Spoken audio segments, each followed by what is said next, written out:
हम इस प्लेटफॉर्म से हमेशा बात करते हैं किसी ऐसे ख़ास टॉपिक पे, ऐसी सच्चाइयों के बारे में जिनको दबा दिया जाता है, ऐसी आवाज़ के बारे में जिसको लोग सुनना तो चाहते हैं लेकिन कहाँ पे, किस जगह पे। आज हम ऐसे ही एक डिफरेंट सा टॉपिक लेके आए हैं। किस बारे में? एक शहर खामोशा के बारे में, जिसको कभी कहा जाता था रोशनियों का शहर, जहाँ लोग बहुत खुश रहते थे, आबाद रहते थे। लेकिन अब वो शहर बर्बादियों का हिस्सा बन गया है, एक मिसाल बन के रह गया इस दुनिया में, जहाँ लोग घर से तो निकलते हैं लेकिन दुआओं के साथ वापस आते हैं कि शुक्र है कि घर वापस आ गए।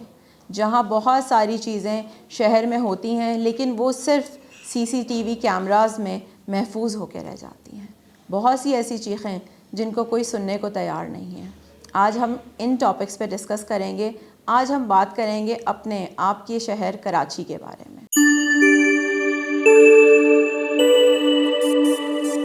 अस्सलाम वालेकुम, दिस इज़ नादिया नदीम अलवी।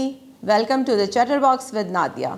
आज हम एक बड़े मज़े के टॉपिक पे बात करने वाले हैं, क्या अच्छा है, क्या बुरा है और क्यों हो रहा है ये सब कुछ। और इस टॉपिक को डिस्कस करने के लिए हमने आज स्टूडियो में दावत दी है हसन बेग को। अस्सलाम वालेकुम हसन भाई, कैसे हैं आप? अल्लाह का शुक्र, आप बताएं। हसन भाई, कितना ट्रैफिक में फंस के यहाँ तक पहुँचे, कितना वक्त लगा? ये तो एक बड़ा कॉमन मसला दिन और रात का यहाँ पे हो गया है, ट्रैफिक में फंसना। नहीं, ट्रैफिक में फंसने की क्या बात है। कराची का एक मिडिल क्लास आदमी तो हर जगह फंसा हुआ है ना। कौन सी जगह, कौन सी चीज़ ठीक है कि अभी आपने अपने इंट्रो में बोला कि वो दौर फलाना दौर। यार मुझे तो समझ में नहीं आता ये कौन सा दौर चल रहा है, और आगे 5-10 साल तो मुझे नज़र नहीं आ रहे ठीक होने वाले ना। बिल्कुल। अगर मैं बात करूं तो मुझे तो मालूम है ना, ये मुझे तो लगता है कि कोई किसी एजेंडे के तहत, ठीक है, हमारे जब बच्चे बड़े होंगे तो उनको बताया जाएगा कि ये शहर बहुत खूबसूरत हुआ करता था। उसके बाद जो है पीपल्स पार्टी का दौर आ गया। अगर मैं पिछले दौर की बात करूं, एक दौर था यार, इस शहर की रोडें हमने धुलते हुए देखी हैं। इस शहर में जो चौरंगियाँ होती थी उस पर घास लगी होती थी। अरे घास क्या, बहुत ज़बरदस्त किस्म के फूल पौधे लगे होते थे। और लोग आके जब घर में अगर बिजली वगैरह चली जाती थी तो वहाँ पे आके लूडो खेलते थे। यहाँ पे मोबाइल नहीं छिनता था। जो आज बोलते हैं ना वो भत्ते की पर्चियाँ आती थी, पता नहीं कौन सी भत्ते की पर्चियाँ। हमने तो बड़ा सेफ देखा था, बड़ा ज़बरदस्त कल्चर था। लेकिन अब लोग बोलते हैं कि पता नहीं वो, अरे ये जो नई वाली MKM है, इसको तो मैं MKM बोलता नहीं हूँ ना। ये तो मुझे लगता है कोई बिजनेस, कोई प्रोजेक्ट है। क्योंकि जो अपने बाप का नहीं रहा वो आपका क्या होगा। वो कहते हैं ना, जो ना रहा अपने बाप का वो क्या होगा आपका। बोलते हैं ना, आपका वोट आपके लिए। कौन हो तुम? बर्बाद कर दिए यार। अगर क्या बोल सकते हैं, वो दौर हमने बहुत अच्छा देखा, सही है। उस दौर में स्ट्रीट लाइट जला करती थी। उस रोड में उस दौर में उस स्ट्रीट लाइट्स के ऊपर रमज़ान के टूर्नामेंट होते थे, नाइट मैचेस खेला जाता था। वो दौर क्या हसीन दौर था यार। उस दौर में ये सिविक सेंटर पे IT सेंटर बनने जा रहा था। उस दौर की बात कर रहा हूँ, 2007-8 की बात कर रहा हूँ। जब आप आज 2025 में IT बात कर रहे हैं ना, उस दौर में उस IT सेंटर की बुनियाद रखी गई थी। और आप बोलते हैं यार, क्या मैं बोलता हूँ, क्या पता नहीं कहाँ से कौन लोग आ गए हैं यार, पता नहीं कौन वो चिंची चला रहे हैं, ये वो चला रहे हैं, और किस तरह के लोग हैं। आज मर्दनशुमारी होती है कराची के अंदर तो महाजिर ना आपको सबसे कम मिलेंगे, क्योंकि महाजिर मायूस होके इस शहर को छोड़ के जा चुके हैं। बिल्कुल हसन भाई, आप सही कह रहे हैं। मुझे ये बताएं, एक मिडिल क्लास इंसान जो ऑलरेडी, जिसके पास लाइफ के बेसिक नहीं है, बिजली, गैस, पानी, जो गवर्नमेंट आ रही है वो इसी को पॉइंट कर रही है कि जी हम आएंगे तो हम आपको बिजली भी देंगे, पानी भी देंगे, गैस भी देंगे। इस उम्मीद पे हर इंसान हर साल, हर 5 साल बाद वोट दे रहा है, लेकिन फिर भी वो वहीं गरीब का गरीब खड़ा है, मिडिल क्लास वहीं खड़ा हुआ है। देखिए, मैं एक बात बताऊँ, मिडिल क्लास के पैसे कमाने के पीछे की वजह ऐश करना नहीं होता। मिडिल क्लास के पैसे कमाने की वजह ये होती है कि अगर वो पैसे ना कमाए तो उसकी वजह से रिश्ते खोखले हो जाते हैं। बिल्कुल। एक मिडिल क्लास आदमी जो ज़िंदगी इस वक्त गुजार रहा है ना, वो जब घर से निकलता है ना, उसको सबसे बड़ी टेंशन ये होती है कि अगर मैं 19-20 लेट पहुंचा, ठीक है, तो मेरी नौकरी चली जाएगी। वो अगर किसी ट्रैफिक में फंसता है, जब ये जो पता नहीं कौन सा सिस्टम आ गया, जो VIP प्रोटोकॉल जारी होती है, अब तेरी प्रोटोकॉल की वजह से उस गरीब की नौकरी चली जाएगी यार। वो घंटों बेचारा खड़ा रहता है क्योंकि साहब जा रहे होते हैं। बिल्कुल। और वो मिडिल क्लास, फिर आपने नौकरी तो देनी नहीं है उस मिडिल क्लास आदमी को।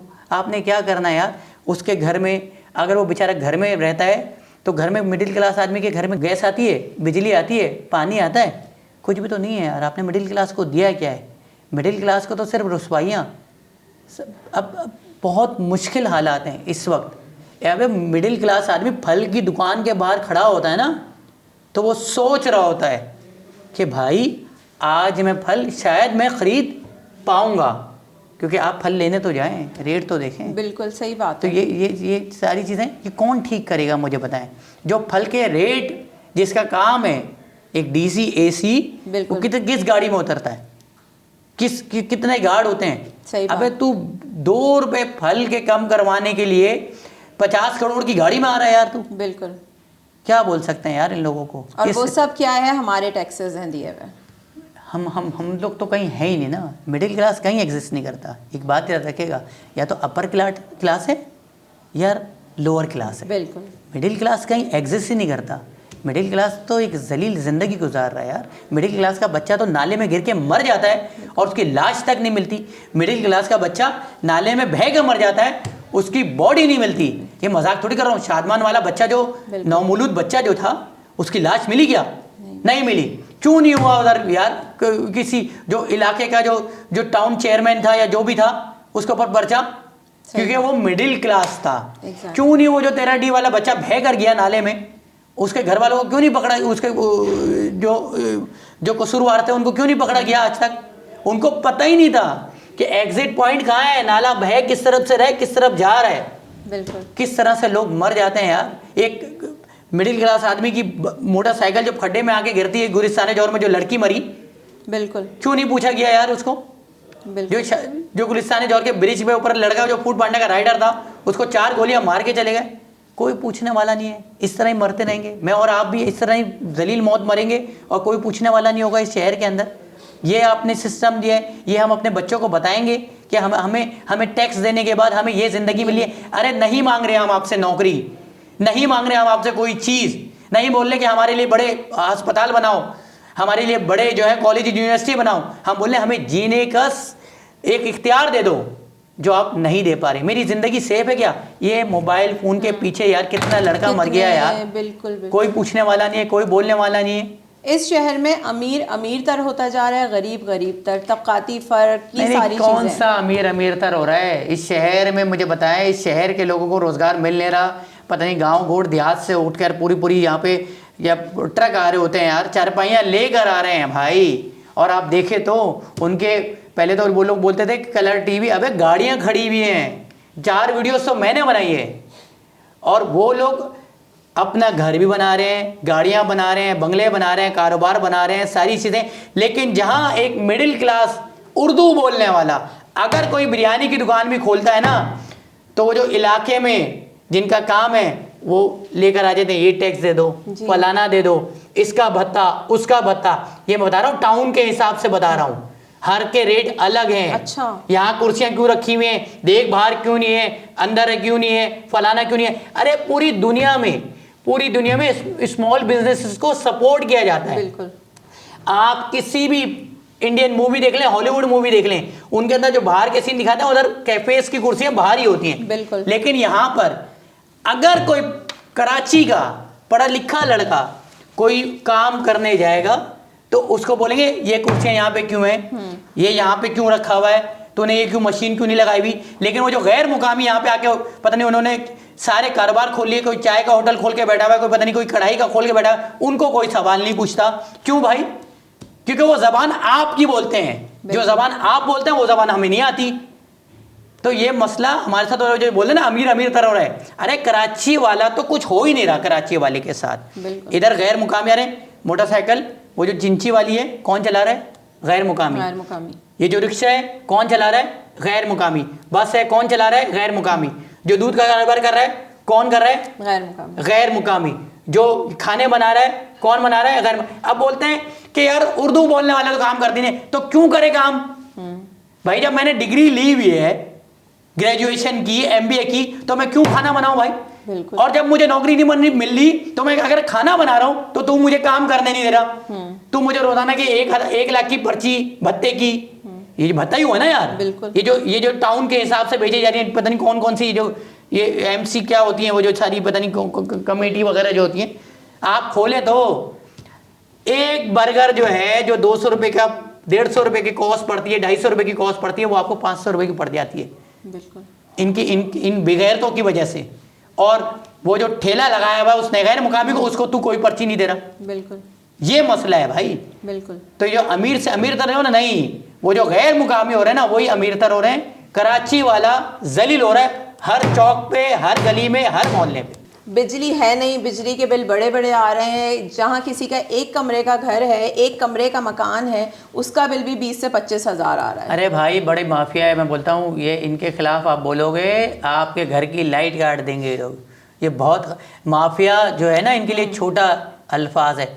इनके जो वकील है ना, उनकी करोड़ों रुपए की तनख्वाहें जाती हैं, ठीक है, क्योंकि जाहिर सी बात है जो 1.5 कमरे का घर है, जिसको डेढ़िया कहते हैं, बिल्कुल, ठीक है, उसका जब बिल जब 10-15 हज़ार रुपये लेंगे तो जाहिर सी बात है ये सारी चीज़ें तो रखेंगे ना। इस शहर का सबसे बड़ा गुंडा कौन है? के इलेक्ट्रिक। ये लोगों को भी मारता है। कितना बच्चा मर गया यार, सैकड़ों बच्चा मर गया, कोई सज़ा हुई? कोई जो जुर्माना हुआ? किसी मीडिया चैनल ने इनके खिलाफ कोई आवाज़ उठाई? किसी ने कोई प्रोग्राम किया? नहीं बोला। जिस शख्स ने इनके खिलाफ बोला उनके उसके ऊपर क्या किया? जफर अब्बास के ऊपर बिल्कुल इतने बड़े बड़े नोटिस भेज दिए, ठीक है। किसके लिए बात कर रहा था वो शख्स? बिल्कुल एक आम मिडिल क्लास आवाम के लिए बात कर रहा था। उसके घर में, जिस मिडिल क्लास के घर में जनाजा आता था, कोई के इलेक्ट्रिक का नुमाइंदा आता था? जफर अब्बास आता था। लेकिन मसला ये है कि आज अगर आप इनका रोब देखें, अगर आपकी लाइट काट दी गई और आप थाने के अंदर जाएंगे इनके खिलाफ कंप्लेन करवाने के, यार मेरा तो बिल भरा हुआ था, मेरी लाइन 2 दिन बाद ही काट दी इन्होंने, ठीक है, सिर्फ 2 दिन, तो वो FIR उसके खिलाफ नहीं होगी, वो FIR आपके खिलाफ होगी। अगर मैं झूठ बोल रहा हूं, वो आपने एक वीडियो देखी होगी जो औरत को जलील किया जा रहा था थाने के अंदर जी। क्या गलती थी उस औरत की, मुझे बताएं, जो पैरों में पकड़ के बैठी हुई थी। यार शर्म आने चाहिए यार, आपको डूब के मर जाना चाहिए। आपके बच्चे, वो जो मोनिस सलवी है, अपने बच्चों के सामने उसको नजर नहीं मिलाने चाहिए। तुमने इस शहर के लिए क्या किया यार? आप यकीन नहीं करोगे, अभी मक्खियों का सीजन चल रहा है, ये जो एंड के महीने होते हैं, उसके घर में जब लाइट नहीं होती ना 6-6, 8-8 घंटे, और उसके बच्चे के ऊपर मक्खियां ऐसे होती हैं जैसे कोई पता नहीं कोई शहद की टहनी के ऊपर बैठी हुई है, तो उस बाप के ऊपर क्या गुजरती होगी? कोई पूछने वाला नहीं है इस शहर में, कोई बोलने वाला नहीं है। लॉ ऐसा बना दिया है, कानून ऐसा बना दिया है इनके लिए, ये जो चल रहा है अभी, इनका अपना जो कानून बनाया इन्होंने, इनके खिलाफ अगर एक लफ्ज़ बोलोगे, इनके खिलाफ कुछ बोलोगे, तो आपके ऊपर इतना बड़ा नोटिस होगा, आपके ऊपर FIR होगा, आपकी किसी थाने के अंदर सुनी नहीं जाएगी। ये कानून है, ये के इलेक्ट्रिक है। कर लो जो करना है, उखाड़ लो जो उखाड़ना है, जब मर्जी आती है लाइट बंद कर देंगे यार। अरे यार किसी के घर में कोई मरीज होता है, कोई किसी के नौमौलूद बच्चा होता है यार, कोई तमीज नहीं है, कोई तहजीब नहीं है यार, और बोलते हैं अरे वो तो ऐलानिया है ना, मर्जी ऐलान कर दिया है, ऐलान करने के बाद तो मैं कत्ल भी कर सकता हूँ, ये लॉ है भाई के इलेक्ट्रिक का। बोलते ऐलानिया लोड शेडिंग है, ये कौन सा रूल है भाई कि हमने तो ऐलान किया भाई इतने घंटे का लोड शेडिंग, मैं ऐलान कर दूं कि भाई मैं इतने बंदों को ये करप्शन करूंगा, तो फिर तो अलाउ है। ये कौन सी चीज है भाई कि ऐलानिया लोड शेडिंग है? ये क्या होती है? अरे भाई अजीब सा सिस्टम है। जिस टाइम पर आपकी फैमिली एक साथ बैठती है, खाना खाती है, टीवी देखती है, हंस बोल करती है, ठीक है, उस टाइम पे बिल ज्यादा आता है, आपको पता है? जी बिल्कुल, वो पीक आवर्स कहते हैं उसको। पीक आवर्स कहते हैं, सही है। 7 से 11 बजे तक का टाइम है ना, 7 से 11 बजे तक जब आप अपनी फैमिली के साथ बैठते हैं तो उस टाइम पे ज़्यादा बिल लिया जाएगा कि आप अपनी फैमिली के साथ एक साथ नहीं बैठें, क्योंकि आपसे हम ज़्यादा बिल लेंगे उस टाइम पे। कौन से पीक आवर्स हैं भाई? पूरी दुनिया में दोपहर में पीक आवर्स होते हैं। बिल्कुल, ये कौन से पीक आवर्स हैं यार? जब इंसान ऑफिस से कब आता है थका हुआ? 7-8 बजे आता है। बीवी बच्चे खाना कब खाते हैं? यही टाइम है, यही टाइम है ना। 9 बजे का खबरनामा इसीलिए रखा गया कि पूरी फैमिली जो है साथ बैठ के खबरनामा देखे। बिल्कुल। और आपने उस पर पता नहीं ये कौन सा सिस्टम है यार कि अगर 200 यूनिट होंगे तो आपका बिल होगा 3000 रुपये, अगर 201 यूनिट हो जाएंगे तो आपका बिल चले जाएगा 5-6 हज़ार रुपये। जो इसी तरह का सिस्टम है ना। अबे भाई पूरी दुनिया में अगर ये मैं मोबाइल फ़ोन खरीद रहा हूँ ना, ये एक मोबाइल फ़ोन मिलेगा मुझे 15,000 रुपये का, मैं उसको बोलूँगा कि भाई मुझे 100 क्वांटिटी में चाहिए, तो बोलेगा भाई कम कर देता हूँ पैसे, मैं 13,000 का दूंगा। लेकिन के इलेक्ट्रिक में एक अजीब सा सिलसिला है कि अगर मैं ज्यादा लूंगा तो बोलेंगे एक 15,000 का मिलेगा, ज्यादा लोगे तो 17,000 का देंगे। ये कौन सा कानून, ये सिस्टम है भाई। और इस सिस्टम के अगेंस्ट आप बोलेंगे तो आपके खिलाफ ऐसी ऐसी चीजें करी जाएंगी ना, अच्छा, कि आप उस शिकंजे से बाहर ही नहीं आ पाएंगे। एक शहर जो समंदर के किनारे आबाद है, क्योंकि हम माफियाज की बात कर रहे हैं, तो हम बात करते हैं टैंकर माफिया की, जो शहर समंदर के किनारे आबाद है, लेकिन ये कौम, ये कराची की आवाम टैंकर वालों की गुलाम बन चुकी है और लोगों के पास पानी नहीं, अब तो आता ही नहीं है पानी। पहले तो कुछ शहर मैं तो ये बोलता हूँ कि हमारे यहाँ जो है नलों में तो पानी आता नहीं है, ठीक है। हमने तो बचपन में, मुझे अच्छी तरीके से याद है, हम कहीं क्रिकेट खेलने जाते थे या क्रिकेट खेल के घर पे भी आते थे तो नल खोलते थे और यूं करके हाथ में पानी पिया करते थे, बिल्कुल, ठीक है। अब ये तस्वुर ख़त्म हो गया है। अब हमारे घर में पीने के लिए बाहर से पानी ख़रीदा जाता है, बिल्कुल। नहाने के लिए पानी बाहर से ख़रीदा जाता है, खाना पकाने के लिए बाहर से पानी ख़रीदा जाता है, ठीक है। लाइन में जो पानी आता है वो अगर बाथरूम वगैरह के लिए, छोटे मोटे घर के सफाई वगैरह के लिए इस्तेमाल हो रहा है तो हो रहा है। ये पानी आप अपनी ज़रूरत के लिए इस्तेमाल नहीं कर सकते। और वो जो टैंकर के ज़रिए पैसे में हज़ारों रुपए में जो पानी आ रहा है ना, उस पर भी लिखा होता है ये पानी पीने के लिए इस्तेमाल नहीं किया जा सकता। अब बताएं कितना जुल्म है यार। और पानी का बिल पूरा आ रहा है हमारे घर पे तो यार। और वो टैंकर भी कई कई हज़ार के हैं। अरे यार टैंकर क्या, वो जो छोटी टैंकी आती है सुजुकी के अंदर, वो 1500-2000 रुपए की हो गई भाई। जब लाइन, मुझे समझ में नहीं आता, गुलशन के अंदर, पूरे गुलशन के अंदर लाइन फट गई, पानी नहीं आ रहा, लेकिन टैंकी के अंदर पानी आ रहा है। वो जो टैंकी हमें फराहम की जा रही है 2000 रुपए की जो मिल रही है, 1800-2000 रुपए की मिलती है ना वो टैंकी, वो जो सुजुकी वाली होती है, बिल्कुल, उसमें पानी आ रहा है। ये मुझे बताएं, ये जो नेसेसिटी वाली चीज़ें होती हैं, किसकी रिस्पॉन्सिबिलिटी होती है? ये तो हुकूमत की रिस्पॉन्सिबिलिटी है ना। ये तो पानी के बिल की लाइन मना कर दो भाई, पानी का बिल आपको नहीं देना, आपको ख़रीद के ही पीना है सारी चीज़ें।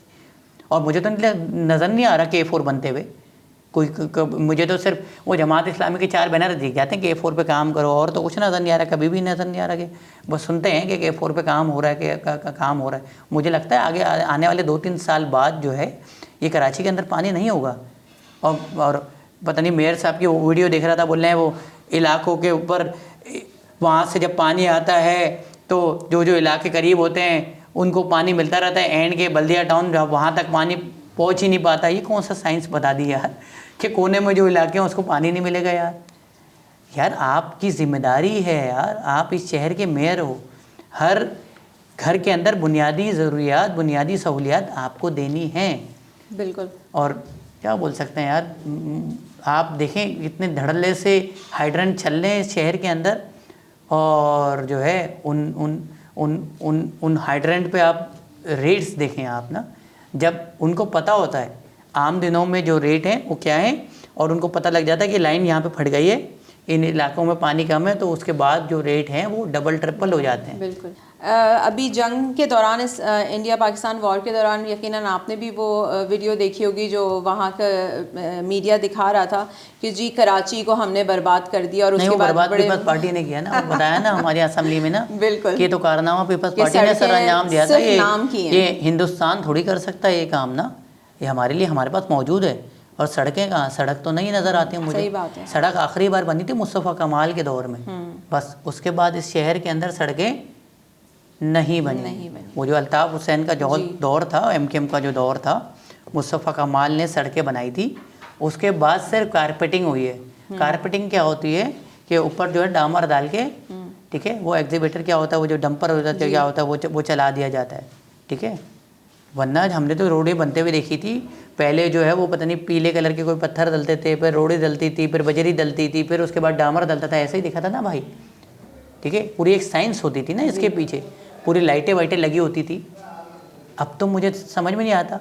और पता नहीं कौन सा ये मीना बाजार का अंडरपास है, इसके लिए क्या करना पड़ेगा, एलन मस्क को बुलाना पड़ेगा, क्या करना पड़ेगा मुझे बता दें। ये बन के नहीं दे रहा यार।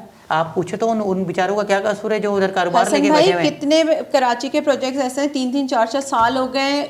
मेन यूनिवर्सिटी रोड प्रोजेक्ट है, लोग वहाँ, मतलब मेन रोड, कराची की 3 बड़ी यूनिवर्सिटीज़ वहाँ मौजूद है, लोग कितना वहाँ पे फ्रस्ट्रेट हो रहे हैं। नहीं तो इसमें फ्रस्ट्रेट होना है तो इसमें हुकूमत की थोड़ी जिम्मेदारी है, हुकूमत को थोड़ी है मसला, सही है। उन्होंने प्रोजेक्ट दे दिया, बजट अप्रूव करवा लिया, गाड़ियाँ ले ली, घर भर गए, पैसे आ गया, बस बात ख़त्म। आवाम चाहे रुलते रहे। मैं वही तो बता रहा हूँ कि मुझे लगता है कि कोई दुआ करवाने पड़ेगी, कुछ करवाना पड़ेगा जब ये मीना बाज़ार का बन जाएगा ये, या यूनिवर्सिटी रोड पे रोज़ाना की बुनियाद पे जो 4-4 6-6 घंटे का जो ट्रैफिक जैम है।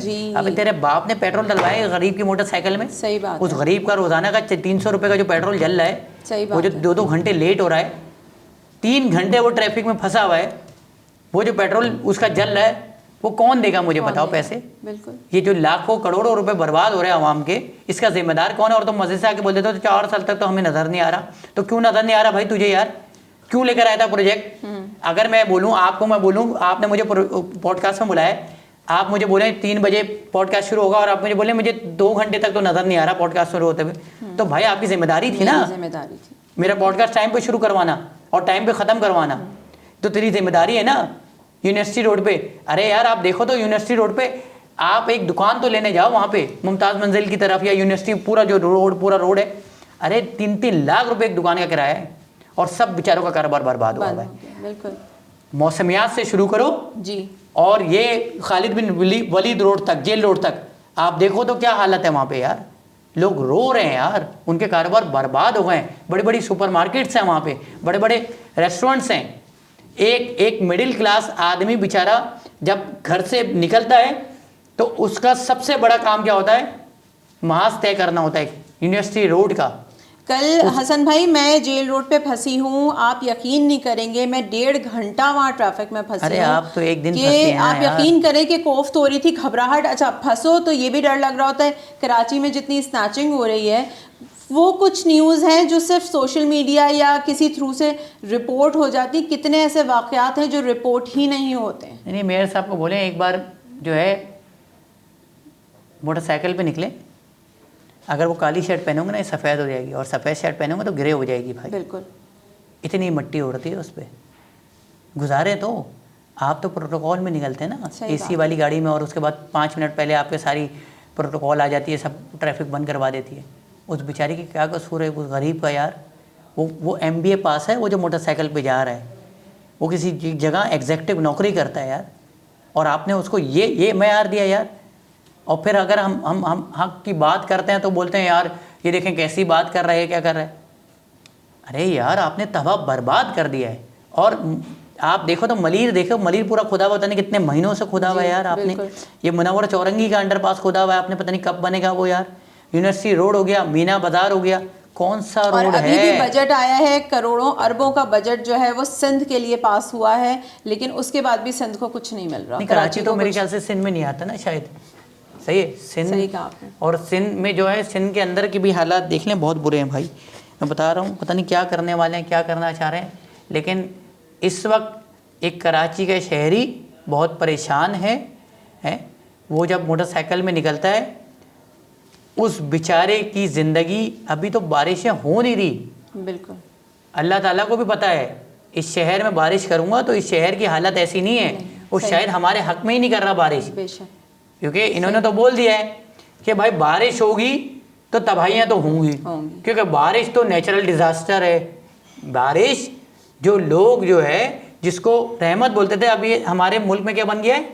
नेचुरल डिज़ास्टर बन गया है। क्योंकि इस शहर में जितना पानी ऊपर से नहीं आता उतना पानी नीचे से निकल आता है, और उसमें पता नहीं गटर का पानी भी होता है, सारा सब कुछ होता है। अब क्या कर सकते हैं यार, बस अल्लाह ही आसानी कर सकता है हमारे लिए, क्योंकि हमें इनसे तो उम्मीद बिल्कुल नहीं है। ये सही आपने कहा।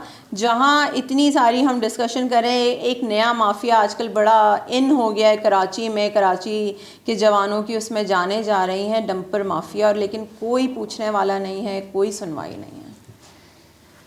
यार मुझे तो समझ में नहीं आता कि ये कोई एजेंडा है या कोई सिलसिला शुरू किया जाता है कि जब मोबाइल फ़ोन से छिन रहे होता है तो एक साथ मोबाइल फ़ोन छिन रहे होते हैं और लोगों को मारा जा रहा होता है, एक वेव आती है। हाँ, जैसे और अब देखें ना हर जगह जो है, आप देख रहे हैं, अभी देखें अलादीन पार्क के ऊपर देखें ना, आप पूरी फैमिली के ऊपर देखो किस तरह से डंपर जो है चढ़ा है, और पूरा कितने बच्ची भी मरी ना उसमें, और कोई बोलने वाला नहीं है, कोई पूछने वाला नहीं है। अच्छा आप एक और करिएगा, जो मैंने अभी 2-3 दिन पहले गौर किया, डंपर वाला जो डंपर चला रहा होता उसका साइड में दरवाज़ा नहीं होता।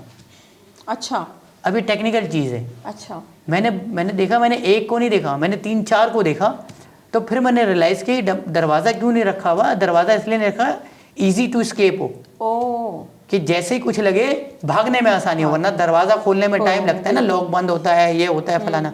तो उन्होंने दरवाज़ा बनाया ही नहीं है कि अगर लगता है कोई हादसा होता है तो हम फ़ौरन से भाग जाए। और उसके बाद अगर वो डंपर जला दिया जाता है, हालांकि कानून को हाथ में नहीं लेना चाहिए, लेकिन अगर वो डंपर जला दिया जाता है तो उसके बाद वो एक प्रेस कॉन्फ्रेंस करते हैं और उसके बाद बोलते हैं कि अगर हमारा डंपर जलाया तो फिर हम बताएंगे हुकूमत को कि हम कौन हैं, हम पूरा शहर बंद करेंगे।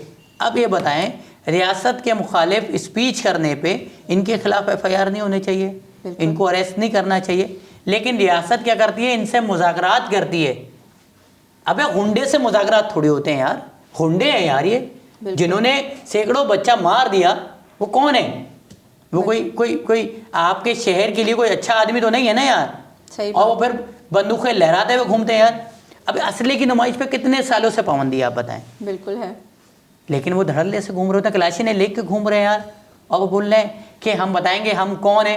बताते ना, जब तुम्हारे अब्बू शहर में हुआ करते थे और वो बाहर से जब फ़ोन करके हेलो बोलते थे, जब बोलते कि हम बताएंगे, जब तो तुम अपने पिंजरे से बाहर ही नहीं निकलते थे। अब तुम बोल रहे हो हम बताएंगे तुम्हें कि हम कौन है। आपने बर्बाद कर दिया है इस शहर को।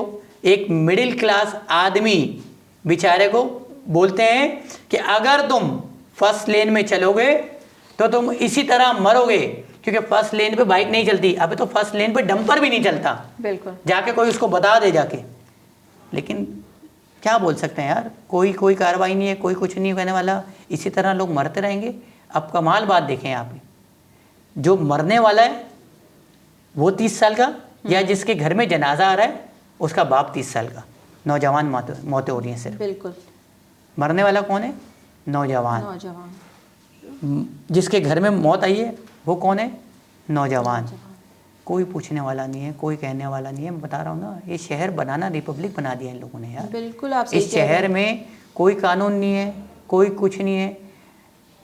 कोई मुझे एक मोटरसाइकिल वाला लड़का जब स्कूल, यूनिवर्सिटी, कॉलेज या काम पे जा रहा होता है तो उसके पास पुलिस वाला आ जाता है कि लाइसेंस दिखाओ, कागजात दिखाओ, कहाँ जा रहे हो, किस लिए जा रहे हो, सब कुछ होता है। तो बोलते हैं मोटरसाइकिल की इंश्योरेंस दिखाओ, जो किसी के पास होती ही नहीं है। 90% लोगों को पता ही नहीं है कि ये इंश्योरेंस होती है। ये इसलिए होती है कि इसको तंग किया जाए। और फिर उसको बोलते हैं उधर बैठ जाओ, उठक बैठक करो, मुंह में गुटका है या नहीं है, मुंह सुंगाओ। अबे कोई चरस बेचता है क्या वो? तो पूछना उससे जो 3-3 दिन बगैर सोए डंपर चला रहा है नशा लेके, उसका तो तू मुंह चेक नहीं कर रहा। उस बेचारे का जो कॉल सेंटर में काम करता है लड़का 20 साल का, उसका तू मुंह चेक करता है, बोलता मुंह सुंगाओ। सही बात है। क्या बोलें यार, क्या बोलें, कब तक बोलें, किस तरह बोलें, क्या करें इन लोगों का यार। आप हमारे मुहाफिज हैं, आपको हमारे लिए सेफ एनवायरनमेंट पैदा करना है यार। आपको यकीनी बनाना है कि रोड पे लेन्स जो हैं उस पे डंपर जो है वो अपनी टाइमिंग के हिसाब से चलें। 11 बजे के बाद टाइमिंग है ना इनकी। बिल्कुल। क्यों नहीं चलते 11 बजे के बाद भाई ये? बिल्कुल। क्यों, कैसे घूम रहे दोपहर के अंदर? आपको शर्म नहीं आती यार कि आप जो है इस मुकाम पर हैं और आप जो है कानून इंप्लीमेंट नहीं करवा पा रहे? आपको शीशे में देखते हुए आपको आप अपने ज़मीर, आपका ज़मीर आपसे सवाल नहीं करता कि वो बच्चा जो मरा है वो आपकी जिम्मेदारी था? सही बात है। और वो बोलते हैं कि सिर्फ 13 लोग मरे हैं, 14 लोग मरे। अबे 13 लोग नहीं मरे, वो तेरा खानदान तबाह कर दिए यार। कभी आप जनाजा तो उठाएं। सही बात है। कलेजा कट जाता है। मेरी बच्ची के जरा सी चोट लगती है, बेशक उस रात को मुझे नींद नहीं आती कि मेरी गलती थी, मैंने उधर मुंह कर लिया, मुझे देखना चाहिए था। बिल्कुल। वो जवान बच्चे का जनाजा उठा के घूम रहा है यार, जिसको उसने सीने से लिटाया था। सही बात है। और आप बोल रहे हैं सिर्फ 13 लोग मरे हैं और हमने उनके घर पे आके 1 लाख रुपए दे दिए, 2 लाख रुपए दे दिए। देते हैं हम, लाख रुपए, करोड़ों रुपए देते हैं यार। ये बड़ा आसान है। रख अपने बच्चे का गला काट के हम देते हैं पैसे यार। फिर बोलते हैं हसन भाई हार्श बोल रहे हैं यार। तुम देखो तो जुमले क्या अदा करने हैं यार वो लोग यार। सही बात है। आप कैसे किसी माँ बाप को उनकी जवान औलाद की कीमत एक चेक की कोई कीमत नहीं होती भाई, कि इंसान की जान की कोई कीमत नहीं है। बेशक। अल्लाह ताला क्या फरमाते हैं, अगर एक इंसान का कत्ल किया तो तुमने पूरी इंसानियत को बर्बाद किया है। और आप, और यहाँ हर रोज़ क्या हो रहा है? और फिर प्रेस कॉन्फ्रेंस भी करते हैं यार आकर, और फिर धमकियां भी लगाते हैं, और फिर हमारे लोग उनसे मजाकरात भी करते हैं। और मरने वाला क्यों सिर्फ गरीब मिडिल क्लास है यार? क्यों कोई बड़ी गाड़ी वाला क्यों नहीं मरता यार? क्योंकि उनको पता है कि वो तुम्हारे अंदर घुस जाएगा। गरीब मिडिल क्लास आदमी की जान इस मुल्क के अंदर बड़ी सस्ती है। कोई बोलने वाला नहीं होता, कोई कुछ कहने वाला नहीं होता। उनको मालूम है क्या करेगा, कहाँ जाएगा, किस जगह फरियाद करेगा, उसको इतना तंग कर देंगे वो अपने घुटने टेक कर बैठ जाएगा। मैं बड़ा फैसिनेट होती थी जब मैं और शहरों में नंबर प्लेट्स देखती थी गाड़ियों की। इस्लामाबाद की जी नंबर प्लेट है, उस पर फैसल मॉस्क बनी है, लाहौर की नंबर प्लेट है। तो मुझे शौक़ होता था कि कराची के लिए भी कुछ ऐसी नंबर प्लेट हो जहाँ नंबर प्लेट देख के हम प्राउडली कहें कि जी ये हमारी बड़ी अच्छी नंबर प्लेट्स आई। फिर कराची में जी बड़ी खूबसूरत उस पर अजरक का साइन बना हुआ है, बड़ी खूबसूरत है। लेकिन वो भी एक आवाम के लिए एक नया सिलसिला मसाइल का शुरू हुआ कि जी नंबर प्लेट चेंज करानी है तो बाइक की नंबर प्लेट जो है वो 1850 की है, कार की 2500 या उससे ऊपर की है। एक इंसान जो बाइक चला रहा है, आप सोचिए जब उसने ये सारी बाइक खरीदी या गाड़ी खरीदी, उसने तो उसकी पेमेंट कर दी ना। उसके बाद ये एक नया सिलसिला कमाने का कि जी अब नंबर, और अगर नहीं चेंज है तो उस पर भी आपका चालान हो रहा है। अच्छा देखें, ये सारी चीज़ें वैसे असूलन तो सब्सिडाइज होनी चाहिए, और अगर सब्सिडाइज वैसे तो फ्री होने चाहिए। अगर नहीं कर सकते आप सब्सिडाइज कर दें भाई, कि आधा गवर्नमेंट पे करेगी, आधा आप पे करेंगे। लेकिन अफसोस ये होता है, देखिए कोई भी अजरक की नंबर प्लेट लगाएं या कोई भी आप अपनी लगा रहे हैं सकाफती नंबर प्लेट, अच्छी बात है, लगाने चाहिए। लेकिन ये देखें कि आवाम के लिए मुश्किलात पैदा ना हो। ठीक है, अब सिलसिला ये है कि मुझे लगता है कि जो मेरी इंफॉर्मेशन है कि कोई इन्होंने डिपार्टमेंट बना दिया कि एक्साइज से नंबर प्लेट लेनी है, इस जगह से लेनी है, लाइनें लगी हुई वहाँ पर बड़ी बड़ी, इस तरह से कोई सिलसिला हो रहा है। तो अब सिलसिला ये है कि इसको मैनेज करना चाहिए। अगर आपने एक 1850 रुपये का जो जुर्माना मुसल्लत किया है हम पर, जो कि होना नहीं चाहिए, ठीक है, ये जो पैसे हैं ये किसको बेयर करने चाहिए? ये हुकूमत को बेयर करना चाहिए। क्योंकि ये फ़ायदेमंद किसके लिए होगी? हुकूमत के फ़ायदेमंद होगी, ट्रैक करना आसान होगा। इसीलिए कर रहे हैं ना ये, बिल्कुल, कि भाई हमें ट्रैक करना आसान हो, कोई भी जाली नंबर प्लेट ना लगा सके, और ये सारा सिलसिला। तो अब इसमें आवाम क्यों मुश्किलात का सामना कर रहे हैं? भाई आपने क्या करना है, आपने हर इलाके में, हर मोहल्ले में, हर जगह जो है आप जो है इस तरह के जो मोबाइल आपके वो जो होते हैं मोबाइल स्टोर्स बना दें या कोई डिपार्टमेंट बना दें कि आपने वहीं बाइक को रोका। अगर आपकी बाइक नहीं लगी हुई, नंबर प्लेट नहीं है, तो एक मिनिमम अमाउंट 300-400 रुपये लें, उसी वक्त उसकी नंबर प्लेट वहीं पे ऑन द स्पॉट चेंज कर दें। इससे ये होगा लोगों के लिए भी आसानी होगी और रज भी कम हो जाएगा। यानी कि आप रोक के जो उसको चालान दे रहे हो, इससे बेहतर है आप रोक के उसको नंबर प्लेट दे दो उसी वक्त। लेकिन आपने क्या करना है, आपने बताना है ना कि तुम कराची वाले हो, तुम्हें तो हर जगह जलील करना है हमें। बिल्कुल ठीक है, तो ये 1850 रुपये के लिए आप लाइन में लगो, अपने ऑफिस से छुट्टी लो, जिसमें आपको डेली वेजेस पे जो लड़का काम कर रहा है या अगर प्राइवेट इदारे में भी काम कर रहा है तो उसके पैसे उस दिन के कटेंगे। ठीक है, वो वहाँ से पैसे कटेंगे। यहाँ पे 6 घंटे 8 घंटे ख्वारी अगर होगी तो उसमें 200 रुपये का खाना भी खाएगा वो, और फिर जो है एक गन्ने का जूस भी पिएगा।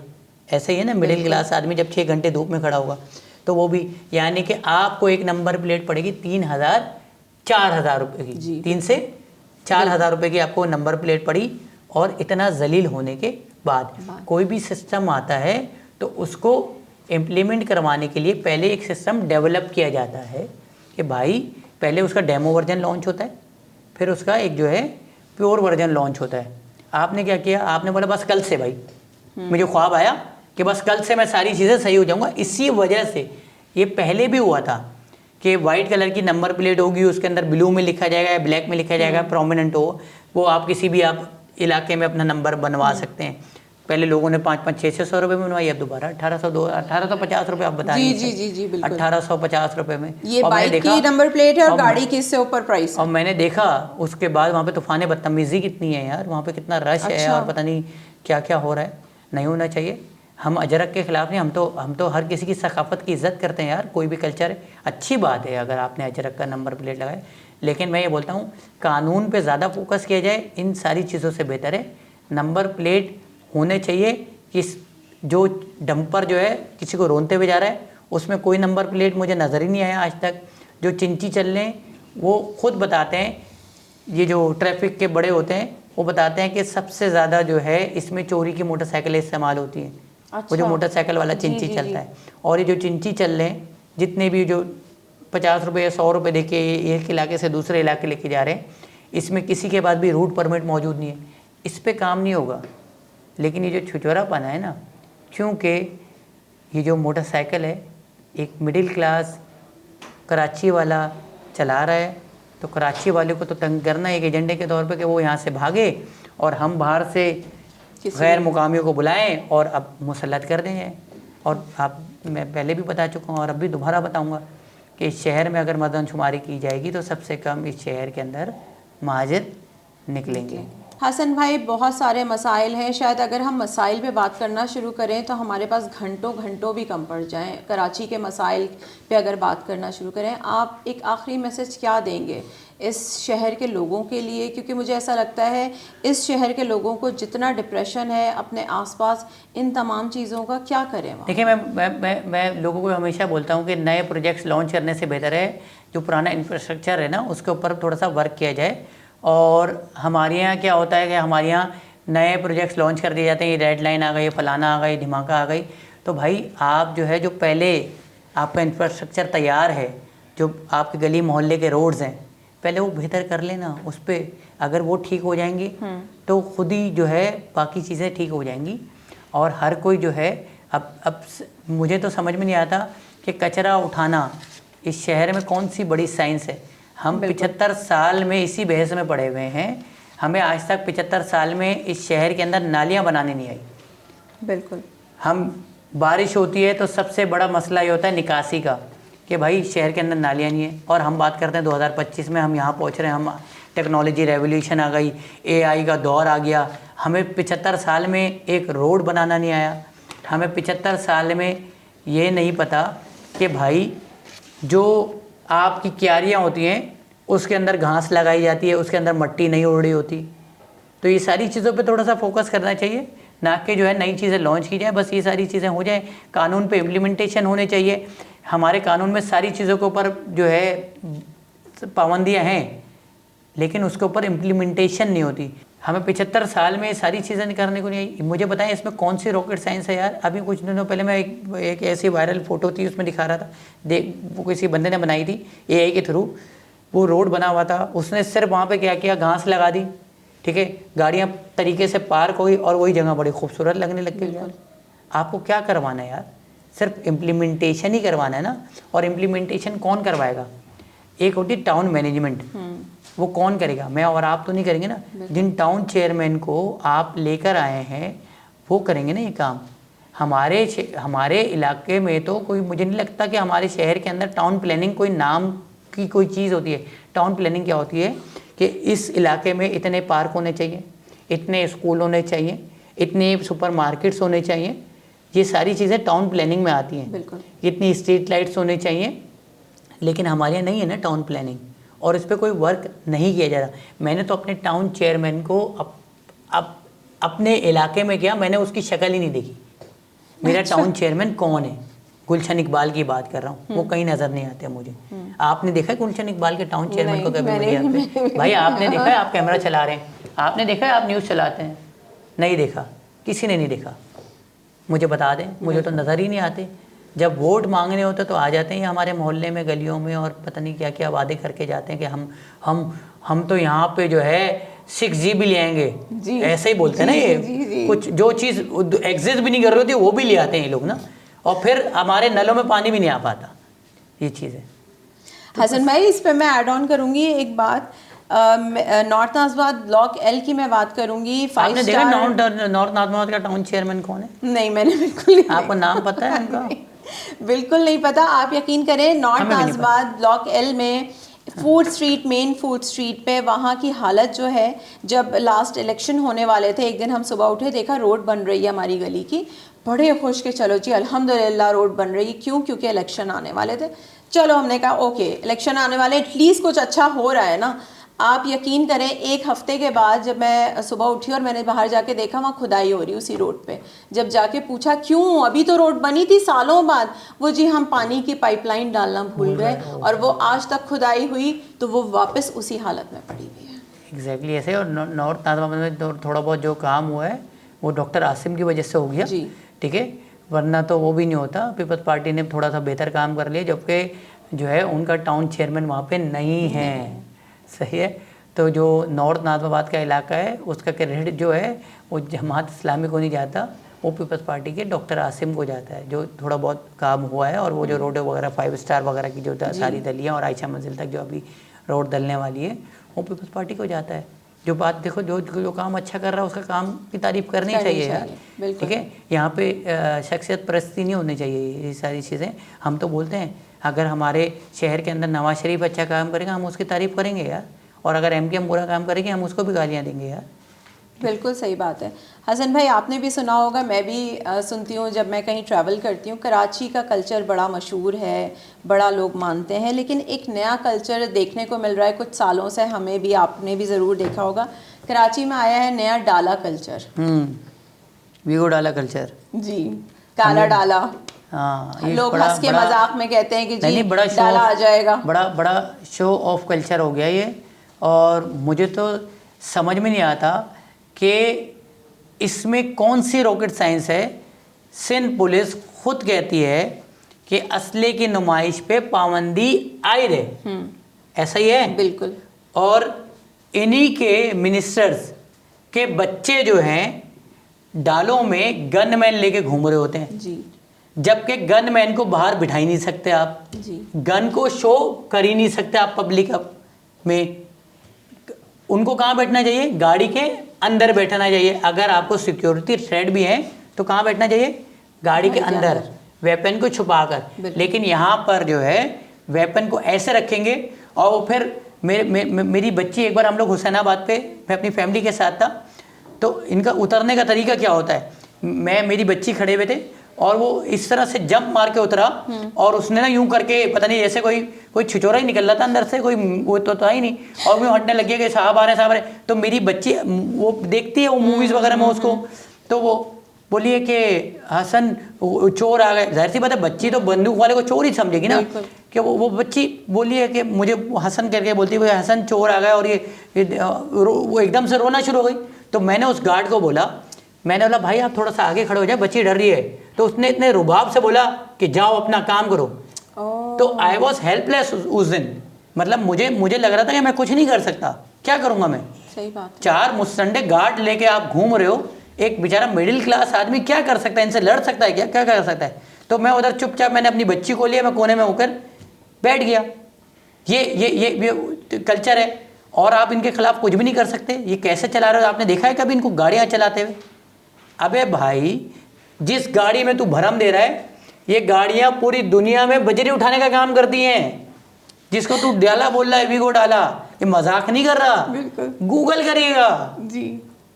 और यहाँ पर वो ऐसे बता रहे होते हैं जैसे पता नहीं उन्होंने कोई कारनामा अंजाम दिए। और क्या कर रहे हैं, वो आके बन गवाब ले रहा था वो छिचोरा आकर। सही कह रहे हैं आप, बिल्कुल सही कह रहे हैं। और अरे कानून के खिलाफ है, बिल्कुल आप बंदूक नहीं दिखा सकते। ये पूरे मैंने पाकिस्तान घूमा हूँ, कहीं असली की नुमाइश नहीं है। इस्लामाबाद हो, लाहौर हो, गिलगित हो, कहीं भी हो, खैबर पख्तूनख्वा हो, ये सिर्फ कराची के अंदर छिचोरापन चल रहा है। और ये जिसको सिक्योरिटी थ्रेट होता है ना, ठीक है, वो तो ऐसे ही घूम रहा होता है बेचारा। लेकिन जो उनके छिचोरे बच्चे होते हैं वो पता नहीं क्या बताना चाह रहे हैं। अब तो मैंने देखा पता नहीं कोई ब्लॉगर भी ऐसे घूमने लग गए हैं यार, जी जी डालों में। जी जी बिल्कुल। सही है, और असला लेके। अबे तू साले छिचोरी वीडियो बनाता है, झूठी सारे एक्टिंग करने वाली। हमने पता नहीं क्या क्या किसके खिलाफ नहीं बोल दिया यार, क्या क्या हमारे को पता नहीं क्या क्या हमने, वो मॉल वाला पता नहीं क्या क्या धमकियाँ नहीं आ गई हमें। हम तो अभी भी बाइकिया में घूम रहे होते हैं, हम तो अभी भी किसी के साथ मोटरसाइकिल में बैठ के चले जाते हैं, हम एक मिडिल क्लास गाड़ी में घूम रहे होते हैं। मुझे लोग बोलते हैं आपको गाड़ी की ज़रूरत है या इसकी ज़रूरत है? गार्ड की ज़रूरत है। हमें तो अल्लाह ताला गार्ड कर रहा है ना यार। बिल्कुल। आपका छिचोरापन ही ख़त्म नहीं हो रहा यार। अरे शादी के अंदर मैंने देखा, बिल्कुल दूल्हा गार्ड के साथ चल रहा है। आप देखें दूल्हा को किसके साथ चलना चाहिए? दुल्हन के साथ ना, वो गार्ड के साथ चल रहा है। मजाक नहीं कर रहा हूँ, अगर आपको यकीन नहीं तो मैं क्लिप दे दूंगा भाई, लगा देना वीडियो। ये सिलसिला है, और कोई कुछ बोल नहीं रहा इसके खिलाफ, और कोई सब लगे हुए हैं यार सब। और लोग ख्वाहिश करते हैं यार हम भी ऐसे घूमेंगे, टिकटॉक बनाते हैं ऐसे, 2 गार्ड खड़े करते हैं और यूँ चल के, और पता नहीं कोई गाना लगा देते हैं और कोई वो लगा देते हैं, बना रहे हैं स्टेटस सिंबल बन गया एक तरह से। पता नहीं कौन सा सिंबल है, क्या स्टेटस है यार। स्टेटस तो एक होता है यार, हमारे माँ बाप ने तो एक स्टेटस सिखाया था, बेटा पढ़े लिखोगे तो पूरी दुनिया इज्जत करेगी यार, ठीक है, अच्छा काम करोगे तो दुनिया इज्जत करेगी। हमारे लिए तो यही स्टेटस है। तुम पता नहीं असला, चाइना में खिलौने वाली गन्स बैन है, आपको मालूम है क्यों? बच्चों पे बुरा असर पड़ता है। बिल्कुल। आप मुझे बताएं, ये आमिर खान, सलमान खान, शाहरुख खान, अब ये तो छोड़ दो एक्टर, ट्रम्प के बराबर में भी कोई बंदा आपको जो है ना बंदूक में नहीं दिखेगा। क्या उनके पास असला नहीं होता? शाहरुख खान के ये बाउंसर्स वगैरह बॉडीगार्ड्स नहीं होते क्या? ऋतिक रोशन के नहीं होते क्या? बिल्कुल। अरे इनके बॉडीगार्ड्स होते हैं, इन्होंने असला अपना छुपाया हुआ होता है। हमारे एक टुच्चा छिचोरा व्लॉगर जा रहा होता है और उसके पीछे यूं यूं करके जा रहे होते हैं गार्ड्स। वीडियो नेट पे जब लगाओ क्लिप तो निकाल के लगा देना, हज़ारों वीडियो पड़ी हुई है इंटरनेट पे यार। जी बिल्कुल। मुझे तो लगता है ये ट्रम्प से ज़्यादा सिक्योरिटी थ्रेट है इनको यार। आप देखिएगा, गूगल पे जाइएगा, जी जी बिल्कुल, आपको एक गनमैन नहीं दिखेगा ट्रम्प के साथ। सही। सबसे खतरनाक वो है उसकी, वो क्या बोलते हैं, रेड सिक्योरिटी क्या बोलते हैं उसको, ट्रम्प की। बिल्कुल सही हसन भाई। हम इस टॉपिक पे अगर बात करें तो वही बात है कि घंटों भी कम पड़ जाएं, क्योंकि इतने मसाइल हैं। मुझे ऐसा लगता है, जैसे मेरे पास भी लोग थेरेपीज़ के लिए आते हैं, मैं ये कहती हूँ कि मुझे ऐसा लगता है इस शहर के लोगों में जितना एंजाइटी और डिप्रेशन है, डेथ फोबिया है, मौत का खौफ है, सुबह निकल रहा है घर से कोई मर्द, तो उसे ये नहीं पता कि वो शाम में वापस आएगा भी कि नहीं, या आएगा तो सही सलामत आएगा या नहीं, स्नैचिंग या आप यू नेम इट, मतलब जितने मसाइल इस कराची शहर के हैं, लेकिन आवाज़ उठाने के लिए कोई नहीं, कोई सुनने के लिए तैयार नहीं है। हम किसको सुनाएं अपनी फरियाद, हम किसको कहें कि हम भी इंसान हैं, हम भी जीना चाहते हैं। ऐसे ही कुछ मसाइल को हमने आज कोशिश की कि इस पॉडकास्ट में हाईलाइट करें। उम्मीद है शायद आप लोगों को भी इससे शायद कोई हल निकाल सके, लेकिन क्योंकि यहाँ कोई हल निकालने को तैयार नहीं है, कोई अपनी ड्यूटी देने को तैयार नहीं है, जिसका जो काम है वो काम करने को तैयार नहीं है, तो बस यही दुआ कर सकते हैं कि अल्लाह सबको अपने अमान में रखे, इस शहर की रोशनियाँ वापस कर दे, इस शहर का सुकून वापस कर दे। नेक्स्ट प्रोग्राम में ऐसे ही किसी दिल हिलाने वाले टॉपिक के साथ हाजिर होंगे। Thank you so much Hasan भाई, आपका बहुत शुक्रिया। आपका शुक्रिया। मिलते हैं अगले शो में, चैटर बॉक्स बाय नादिया।